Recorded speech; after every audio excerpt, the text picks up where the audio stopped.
Hello food lovers, welcome to our channel. నేను మీ రాణి Erramsetti. Friends, ఈరోజు snacks recipe చేసి చూపించబోతున్నానండి.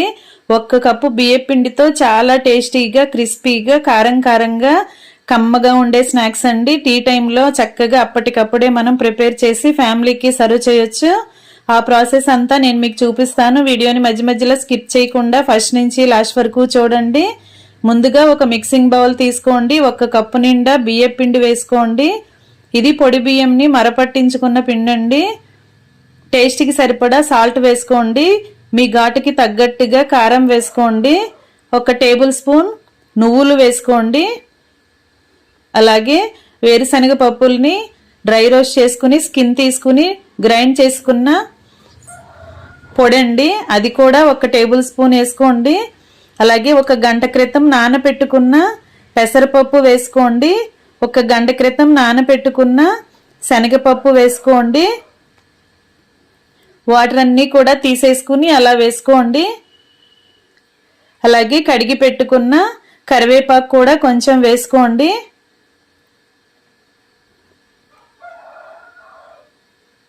ఇవన్నీ కూడా పిండిలో కలిసే వరకు ఒకసారి గరిటెతో బాగా కలిపేసుకోండి. ఫ్రెండ్స్, నా ఛానల్ని మీరు ఫస్ట్ టైం వాచ్ చేసిన వారైతే సబ్స్క్రైబ్ చేసుకుని పక్కనే ఉన్న బెల్ ఐకాన్ని కూడా యాక్టివేట్ చేయండి. నేను పెట్టబోయే రెసిపీస్ అన్నీ కూడా మీ ఫోన్కి నోటిఫికేషన్కి వస్తాయి. ఇప్పుడు 1 ఉల్లిపాయ తీసుకుని చిన్న చిన్న ముక్కలుగా కట్ చేసుకుని తీసుకోండి. కొన్ని పచ్చిమిర్చి కూడా ముక్కలుగా చేసుకుని తీసుకోండి. దీనిని మనం కచ్చాపచ్చాగా దంచుకోబోతున్నాం. మిక్సీలో వేసుకున్నట్లయితే మొత్తం పేస్ట్ లాగా అయిపోతుందండి. అలా కాకుండా ఇలా చిన్న రోల్ ఉంటుంది కదా, దానిలోనే మనం దంచుకున్నామంటే చక్కగా నలుగుతుంది. 1 టేబుల్ స్పూన్ జీలకర్ర కూడా వేసుకుని వీటిని ముక్కలుగా దంచుకోండి. ఎక్కువగా పేస్ట్ అవ్వకూడదండి, మెత్తగా దంచక్కర్లేదు. ఇలా నలిగింది కదా, ఇదంతా కూడా తీసుకుని పిండిలో వేసేసుకోవాలి. ఫ్రెండ్స్, మనం అప్పటికప్పుడు స్నాక్స్ రెసిపీని చేసి పిల్లలకు పెట్టొచ్చండి. చాలా టేస్టీగా ఉంటాయి. ఎప్పుడు కూడా మనం బయట తెచ్చి పిల్లలకి పెడుతూ ఉంటాం. అలా కాకుండా అప్పుడప్పుడు ఇలా చేసి పెట్టండి, వారికి కూడా తెలుస్తుందండి ఈ టేస్ట్ అంటే ఏంటో. ఇలా దంచుకున్నదంతా కూడా అలా వేసేసుకున్నాం కదా, దానిలో కొంచెంగా వాటర్ పోసుకుని అవి కూడా పిండిలో వేసేసుకోండి. ఇప్పుడు 1/2 టీ స్పూన్ పసుపు వేసుకుని 1 పెద్ద టేబుల్ స్పూన్ ఆయిల్ వేసుకుని ఇవన్నీ కూడా చేత్తోనే బాగా కలిపేసుకోవాలండి. పిండిని రఫ్ చేస్తున్నట్లుగా కలుపుకున్నట్లయితే దానిలో పచ్చిమిర్చి ఆనియన్స్లో ఉన్న తేమంతా కూడా పిండికి పడుతుంది. అలాగే పప్పులు కూడా నానబెట్టుకుని కలుపుకున్నాం కదా, వాటిలో ఉన్న వాటర్ కూడా చాలా వరకు పిండి కలుస్తుందండి. తర్వాత కొంచెంగా వాటర్ పోసుకుంటూ చపాతీ ముద్దలాగా కలుపుకోండి. మరీ గట్టిగా ఉండకూడదండి పిండి అనేది, కొంచెం పలచగానే మెత్తగానే కలుపుకోండి. ఇప్పుడు చేతికి ఆయిల్ అప్లై చేసుకుని పిండిని చక్కగా రెడీ చేసి పెట్టుకోండి. ఎందుకంటే మనం బాల్స్ చేసుకుని చెక్కలను ఒత్తుకునేటప్పుడు చేతికి పిండి అనేది అంటుకోకుండా ఉంటుంది. అందుకే కొంచెం ఆయిల్ అప్లై చేసుకుని ఇలా పిండి ముద్దల్ని రెడీ చేసుకుని అన్నీ కూడా ప్లేట్లో పెట్టుకోండి. ఇప్పుడు స్టవ్ వెలిగించుకుని కళాయి పెట్టుకోండి. ఫ్లేమ్ని సిమ్లో మాత్రమే పెట్టుకోండి, హై ఫ్లేమ్ అస్సలు పెట్టొద్దు, మీడియం కూడా పెట్టొద్దు.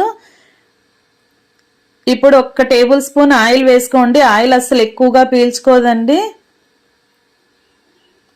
1 టేబుల్ స్పూన్ ఆయిల్ వేసుకున్నాం కదా, అది కాగిన తర్వాత ఇలా పిండి ముద్దను తీసుకుని ఇలా కళాయిలోనే మనం చెక్కలాగా చేసుకోవాలి. చేతులు కాలుతున్నట్లయితే ఇలా 1 బౌల్ సహాయంతో కానీ 1 గ్లాస్ కానీ తీసుకుని దానికి అడుగున ఆయిల్ అప్లై చేసుకుని ఇలా పల్చగా ఒత్తుకోండి. ఎంత వీలైతే అంత పల్చగా చేసుకున్నామంటే మనం తింటున్నప్పుడు చాలా క్రిస్పీగా అనిపిస్తాయి.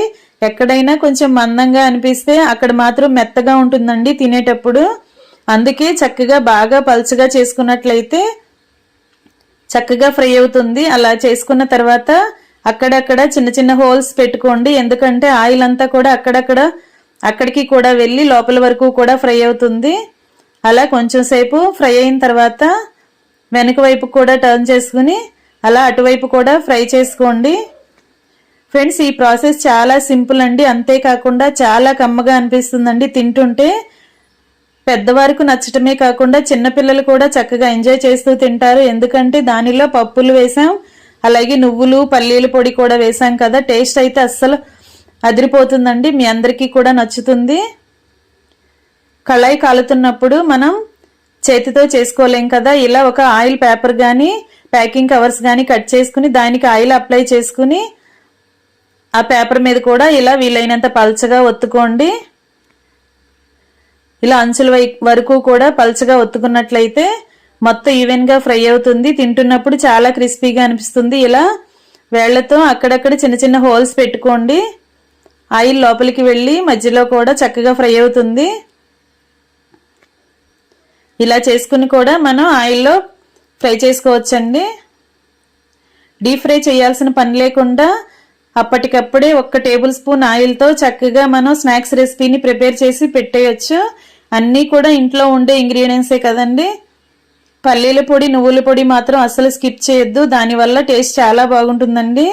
అంతేకాకుండా పెసరపప్పు శనగపప్పు కూడా నానబెట్టుకు ఉంచుకున్నాం కదా, అది కూడా బాగా నానినట్లయితే ఈ బియ్యపిండి చెక్కలకి టేస్ట్ ఇంకా బాగా పెరుగుతుందండి. ఎక్కువసేపు నానబెట్టుకుని ఉంచుకోవాలి. అలా ఒకదాని తర్వాత ఒకటి మనం చేసి పెట్టుకున్నవన్నీ కూడా ఆయిల్లో ఫ్రై చేసుకుని 1 స్పూన్ ఆయిల్లో మాత్రమే డీప్ ఫ్రై చేసుకుని రెడీ చేసుకుని పక్కన పెట్టుకోవటమే. ఆయిల్ కూడా ఎక్కువ పీల్చుకోదండి. మనం వేసిన ఆయిల్ నెక్స్ట్ వేసుకునే దానికి కూడా మిగులుతుంది. ఫ్రెండ్స్, నా ఛానల్ని మీరు ఫస్ట్ టైం వాచ్ చేసిన వారైతే సబ్స్క్రైబ్ చేసుకోండి. పక్కనే ఉన్న బెల్ ఐకాన్ని కూడా యాక్టివేట్ చేయండి. నేను పెట్టబోయే రెసిపీస్ అన్నీ కూడా మీ ఫోన్కి నోటిఫికేషన్కి వస్తాయి. టేస్టీగా సింపుల్ రెసిపీస్ని తక్కువ ఇంగ్రీడియంట్స్తో తక్కువ టైంలో ఎలా ప్రిపేర్ చేయాలో చూపిస్తానండి. మీ అందరికీ కూడా వీడియోస్ నచ్చుతాయి. మీరు కూడా ప్రిపేర్ చేసి ఫ్యామిలీకి ఖచ్చితంగా సర్వ్ చేయండి. టేస్ట్ వారందరూ కూడా ఎంజాయ్ చేస్తారు. ఇలా అన్నీ కూడా ఒకదాని తర్వాత ఒకటి రెడీ చేసుకుని 2 వైపులా ఈవెన్గా కాలిన తర్వాత తీసుకుని వేరొక ప్లేట్లోకి పెట్టేసుకోవటమే.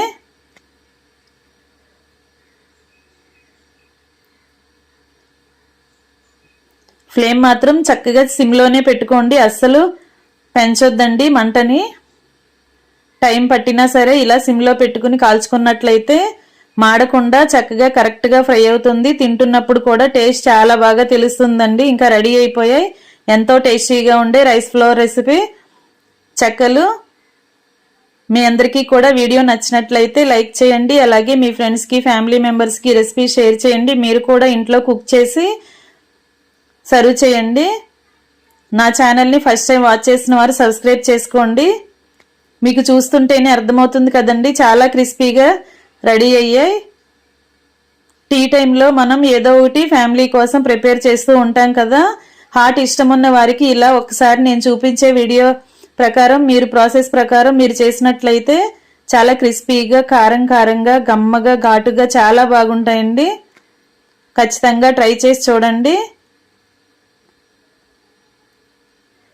తింటున్నంతసేపు కూడా ఆ శనగపప్పులు పెసరపప్పులు నువ్వులు కరివేపాకు ఆ టేస్ట్ అంతా కూడా చాలా బాగా తెలుస్తుందండి. అందరికీ నచ్చుతుంది ఈ రెసిపీ అనేది. ఇంకా మొత్తం కూడా ఇలా రెడీ అయిన తర్వాత వేడివేడిగా అలా ఫ్యామిలీకి సర్వ్ చేయటమే. Thanks for watching. నేను మీ రాణి ఎర్రంశెట్టి.